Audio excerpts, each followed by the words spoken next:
രാജേന്ദ്രൻ മന്ദളം ഉം. വയനാട് ഇത്തരം പ്രളയം ഉണ്ടായിട്ടും ഒരു രൂപ പോലും കേന്ദ്രം കൊടുത്തില്ല എന്ന് കേരളം പറഞ്ഞു. പക്ഷെ എന്നാൽ ഇന്നലെ കേരളത്തിന് ഇട്ടി വിട്ട് ഒരു വാർത്തയാണ് പുറത്തു വന്നത്. പ്രളയ സമയത്തും വെള്ളപ്പൊക്ക സമയത്തും വയനാട് ഉരുൾപൊട്ടിയപ്പോഴും ഹെലികോപ്റ്റർ ഉപയോഗിച്ചതിന് 132 കോടി രൂപ കേരളം കേന്ദ്രത്തിന് കൊടുക്കണം എന്നൊരു ആവശ്യമുണ്ട്. ഇങ്ങനൊരു ആവശ്യത്തിന് ആവശ്യമുണ്ടോ? എന്നാൽ വയനാടിന് ഒരു രൂപ പോലും കേന്ദ്രം കൊടുക്കുന്നില്ല. ഇതൊക്കെ നമ്മുടെ തെറ്റിദ്ധാരണയുടെയും മുൻധാരണകളുടെയും മുൻവിധികളുടെയും ഫലമാണ്. ശരിക്കും ഇങ്ങനെയുള്ള കാര്യങ്ങളിലെല്ലാം പെട്ടെന്ന് സഹായത്തിന് വേണ്ടും വേണ്ട സഹായങ്ങൾ വളരെ പ്രൊഫഷണലായിട്ട് ചെയ്യും.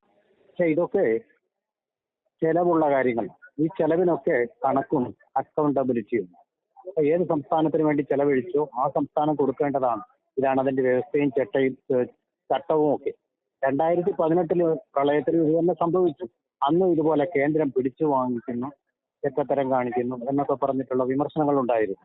പക്ഷെ ഇത് അങ്ങനെയാണ് അതിന്റെ ചട്ടപ്രകാരം. അന്ന് അത്യാവശ്യത്തിന് എമർജൻസി ഓപ്പറേഷൻസ് നടത്തുന്നു. ഇത് സൗജന്യമായിട്ടല്ല, ഇത് ഔദാര്യവുമല്ല. അവർ വന്ന് പ്രൊഫഷണലായിട്ടുള്ള സേവനം അവിടെ ചെയ്യുന്നു റിക്വസ്റ്റ് അനുസരിച്ച്. പക്ഷെ ഇതിന് ഓരോന്നിനും ചെലവുള്ളതാണ്. ഡിഫൻസ് ബജറ്റിൽ അനുവദിച്ചിട്ടുള്ള തുക മാത്രമേ അവർക്ക് കിട്ടുകയുള്ളൂ. അല്ലാതെ ചെയ്യുന്ന ജോലിക്ക് പണം കൊടുക്കേണ്ടത് സംസ്ഥാനത്തിന്റെ ബാധ്യതയാണ്. ഇനി ഒരു പൈസ പോലും കൊടുത്തിട്ടില്ല എന്ന് പറയുന്നത് പിന്നെ എങ്ങനെയാണ് ഹൈക്കോടതിയുടെ മുമ്പാകെ കേരള ഗവൺമെന്റ് പരാതി കൊടുത്തിട്ടും ആ 747 കോടി ഇപ്പോഴും കേന്ദ്രം കൊടുത്തിട്ട് കയ്യിലുണ്ട് എന്ന് പറയുന്നത്? അത് നിങ്ങൾ ചെലവഴിച്ചതിന്റെ കണക്ക് തരൂ എന്ന് കോടതിക്ക് ആവശ്യപ്പെടേണ്ടി വന്നത്? അത് ചെലവഴിച്ചിട്ടില്ല, അത് കയ്യിൽ വെച്ചു. ആ പണത്തിന്റെ ഇടപാടും ഇതുമായിട്ട് കൂട്ടിക്കുഴയ്ക്കേണ്ട ആവശ്യമില്ലല്ലോ. കൂട്ടിക്കുഴയ്ക്കണമല്ലോ. CDRF ഫണ്ട് എന്ന് പറയുന്നത് എന്തിനാ? ദുരന്ത നിവാരണത്തിന് ഉപയോഗിക്കാനാ. ഹെലികോപ്റ്റർ വന്നപ്പോ എന്തുകൊണ്ട് ആ സമയത്ത് പറഞ്ഞില്ല? ഈ പറഞ്ഞ ഹെലികോപ്റ്റർ എന്ന് പറയുന്നത് കേരളത്തിന്റെ ആണോ? മുഖ്യമന്ത്രി പിണറായി വിജയൻ വാങ്ങിച്ചു വെച്ചിരിക്കുന്നതാണോ? അല്ലല്ലോ. ഇന്ത്യയിലെ എല്ലാ 28 സംസ്ഥാനങ്ങൾക്കും കൊടുക്കാൻ വേണ്ടി ചുമതലപ്പെട്ട ഹെലികോപ്റ്ററാണ്. അവർക്ക് അതിന് ഇന്ധനം ഉപയോഗിക്കണമെങ്കിൽ പിന്നെ ആരാ കൊടുക്കുന്നത്? ആകാശത്ത് നിന്ന് കിട്ടുമോ? ഇല്ലല്ലോ. അപ്പൊ അത് തൽക്കാലം അവർ മുടക്കി. ആ ചെലവിന്റെ കണക്ക് കൃത്യമായിട്ട് അവർ കൊടുത്തു. അത് തിരിച്ചു കൊടുക്കേണ്ടതാണ്. കേന്ദ്രത്തിന് കേരളം എങ്ങനെ വയനാടിന്റെ കണക്കുകൾ കൊടുത്തോ അതുപോലെ ഒരു കണക്കാണ് തന്നിരിക്കുന്നത്. അത് തിരിച്ചു കൊടുക്കാൻ ബാധ്യസ്ഥമാണ് കേരള ഗവൺമെന്റ്. അല്ലാതെ 747 രൂപ ഘട്ടത്തിൽ വെച്ചുകൊണ്ട് ഉത്തരത്തിലിരിക്കുന്ന കേന്ദ്രത്തിന്റെ 2000 കോടി രൂപയും കൂടി എടുക്കണമെന്ന് വിചാരിച്ചാൽ ആ കബളിപ്പിക്കൽ നടക്കുകയില്ല. കേരള ഗവൺമെന്റ് ആ തട്ടിപ്പ് ഒക്കെ കോൺഗ്രസ് ഗവൺമെന്റുകളോട് ചെയ്തിരിക്കുകയാണ്. പക്ഷെ ഇപ്പോഴുള്ള ഗവൺമെന്റ് എന്ന് പറഞ്ഞാൽ വളരെ സാമ്പത്തികമായിട്ടുള്ള അക്കൗണ്ടബിലിറ്റി ഉള്ള കണക്കുണ്ട്. ഓരോ ചില്ലി പൈസ ചെലവഴിക്കുന്നതിന് കണക്കുണ്ട്. കണക്ക് വെച്ച് തന്നെയാണ്. ആ കണക്ക് കൃത്യമായിരിക്കും. അതിന് പുട്ടടിക്കാനോ വകമാറ്റി ചെലവഴിക്കാനോ അഴിമതി നടത്താനോ ഒരു പഴുതുമില്ലാത്ത വിധമാണ് നടത്തുന്നത്. അത് കൊടുത്തേ പറ്റൂ.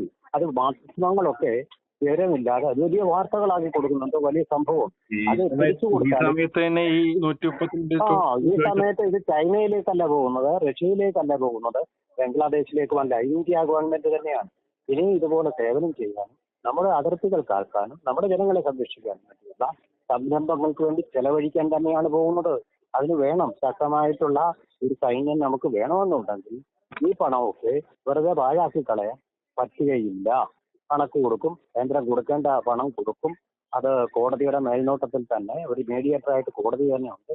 അത് കിട്ടുക തന്നെ ചെയ്യും. ഇപ്പൊ ഉള്ളത് ചെലവഴിക്കാതിരുന്നിട്ട് ഇനി വേണമെന്ന് പറയുന്നത് ഒരു വലിയ അന്യായമാണ്. അതിൽ അർത്ഥവും ഇല്ലെന്നാണ് കോടതിയും മനസ്സിലാക്കിയിരിക്കുന്നത്.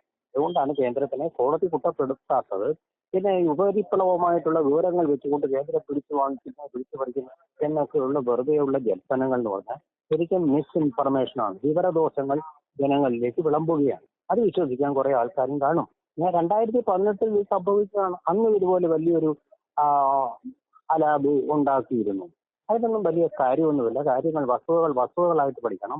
ഇതില് പിന്നെ വികാരപരമായിട്ടുള്ള സമീപനങ്ങൾക്ക് യാതൊരു സ്കോപ്പുമില്ല. ഇത് വിവേകത്തോടു കൂടി സമീപിക്കേണ്ട വിഷയങ്ങളാണ്.